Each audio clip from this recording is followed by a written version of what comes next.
विमलेश्वर नामक गांव का राज एक अनाथ था। आगे पीछे कोई ना रहने पर खाने के लिए छोटे मोटे काम करता था। काम कर रहे जगह पे हर रोज उसका अपमान होने के कारण वो मानसिक रूप से दुखी हो जाता है। तब से वो फैसला करता है कि वो किसी के नीचे बिल्कुल काम नहीं करेगा। राजू के साथ काम करते हुए कमल और किशोर भी उसके फैसले में उसका साथ देते हैं। तीनों मिलके एक दिन, अरे हम तीनों को तुरंत ही कुछ काम शुरू करना पड़ेगा। सारे पैसे खत्म हो गए, खाने के लिए भी पैसे नहीं है।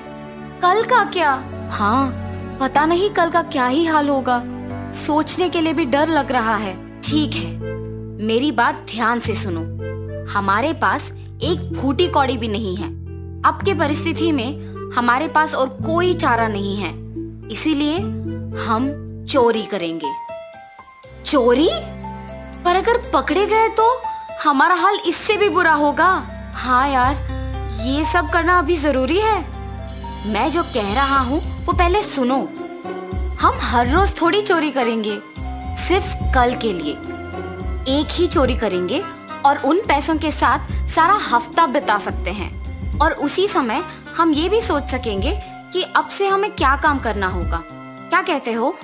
ये सब सुन के किशोर और कमल दोनों यही सोचते हैं कि ये सुनने के लिए तो अच्छा है, मगर करने में उतना आसान नहीं है। इसीलिए पहले ना करने के बावजूद बाद में ये दोनों मान ही लेते हैं। ठीक है, कब करेंगे चोरी? मैं कहूँगा सुनो। तीनों मिलके कल बस्ती के मार्केट को जाएंगे। वहाँ अमीर लोग तो आएंगे ही, मगर उनके साथ सहायक तो होंगे। सब्जियां सहायक पकड़ेंगे और पैसे अमीर लोग। मार्केट को वैसे भी औरतें ज्यादा आते हैं, इसीलिए हमारा काम भी आसान से हो जाएगा और वहाँ उस भीड़ में हमें कोई पकड़ भी नहीं पाएगा। योजना तो अच्छा है, पर क्या तुम्हें लगता है कि हमने जो सोचा वही होगा? शक करने की कोई जरूरत नहीं है, बस मैंने जो बोला वही करो। ये हमारा पहली बार है, इसीलिए हमें देख के सब कुछ करना होगा।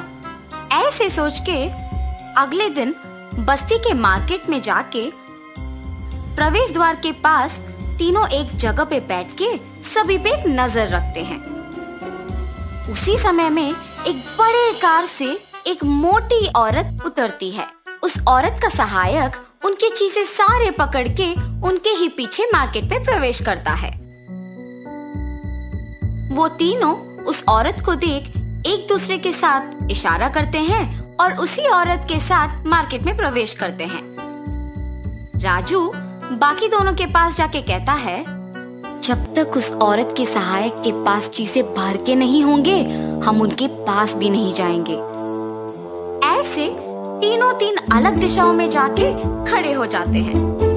एक बार जब उस सहायक के हाथ में चीजें भर जाते हैं, तो किशोर जानबूझकर उसके हाथों से चीजें गिरा के वहाँ से भाग जाता है। दूसरी तरफ से कमल भागते हुए आकर उस अमीर औरत के हाथों में से बैग छीन के वहाँ से भाग जाता है। रास्ते में खड़े राजू के हाथों में जो बैग है, उसमें धीरे से पैसों का बैग डाल के वहाँ से भाग जाता है। वहाँ खड़े अमीर औरत को और उसके सहायक को कुछ भी समझ नहीं आता है। एक तरफ सारी सब्जियां नीचे गिरी हुई है और दूसरी तरफ उनके पैसों का बैग गायब है। इस कारण दोनों परेशान रहते हैं। राजू के पास मौजूद बैग को वो कमल और किशोर के बिना ही खोल के देखता है। उसमें 3000 रुपए उसे मिलते हैं। उसमें से वो 1500 रुपए निकाल के अपनी जेब में रख के तब कमल और किशोर जिस जगह पे हैं वहाँ जाता है। वहाँ जाके ऐसे नाटक करता है कि वो पहली बार बैग खोल रहा है। अरे 1500 रुपए है रे इसमें, चलो तीनों 500 रुपए बांट लेते हैं। ऐसे नाटक करता है। सच न जान के कमल और किशोर खुशी खुशी 500 रुपए ले लेते हैं। मिले हुए पैसों से तीनों पेट भर के खाना खा के मस्ती में समय बिता देते हैं।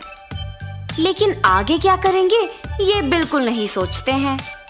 और ऐसे ही एक हफ्ता गुजर जाता है। किशोर और कमल के पास पैसे हो जाने के कारण उनको ये नहीं पता चलता कि वो क्या करे। तब वो राजू के पास जाते हैं। राजू, आए हुए पैसे तो हफ्ते भर भी नहीं चले।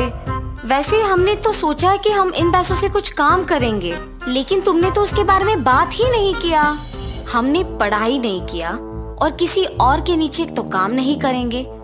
हमारे पास पैसे कमाने का अब एक ही रास्ता है और वो चोरी करना है। हाँ यार, ये तो सच है। हाँ, मुझे भी यही एक रास्ता दिख रहा है। उस दिन तो 30 भी मिनट नहीं लगे हमें चोरी करने के लिए, और उस एक दिन के पैसों से हमने हफ्ता पूरा बिताया। अब बोल, और कोई है योजना? चोरी तेजी से करने के लिए हमारे पास मोटरसाइकिल रहना चाहिए। हमें तुरंत 3 मोटरसाइकिल को चोरी करना चाहिए। ऐसे फैसला करके सवेरे 4 बजे सड़क पे पार्क किए हुए 3 गाड़ियों को नकली चाबी से खोल के उन्हें वहां से उठा लेते हैं, और घर पहुंचने के बाद गाड़ी के रूपरेखा को भी थोड़ा सा बदल के उनका उपयोग करते हैं। और तब से हर रोज चोरी करना शुरू करते हैं। अगर किसी का सारा परिवार गांव छोड़ के जा रहे होते हैं तो नकली चाबियों की सहायता से उस घर के दरवाजे खोलकर जो मिलता है चोरी कर लेते थे। ऐसे चोरी किए हुए पैसों से जिंदगी बिताते हैं। राजू भी उसके दोस्त कमल और किशोर के मामले में नहीं बदलता है। उनको गलत रास्ता पकड़ा के महंगी चीजें मौजूद जगहों को उनसे पहले जाके उन्हें चोरी कर लेता था और बचे हुए चीजों को उनसे बांटता था। ऐसे ही उनकी मुसीबत के बिना चल रहे उनके ये चोरियां अब पुलिस तक पहुंच जाती है। एक के घर में चोरी करते हुए ये तीनों पुलिस के हाथों पकड़े जाते हैं। राजू का हर बार महंगी चीजों के लिए उसके दोस्तों से पहले ही घर में घुसना ही उसे पकड़ा देता है। किशोर या कमल के अंगूठों का निशान और उनके पास चोरी किए हुए कोई भी चीज ना रहने पर उन्हें निर्दोष माना जाता है। राजू के पास महंगी चीजें, पैसे और उसके अंगूठों का निशान मिलने के कारण उसे दोषी माना जाता है और उसे दंडित किया जाता है।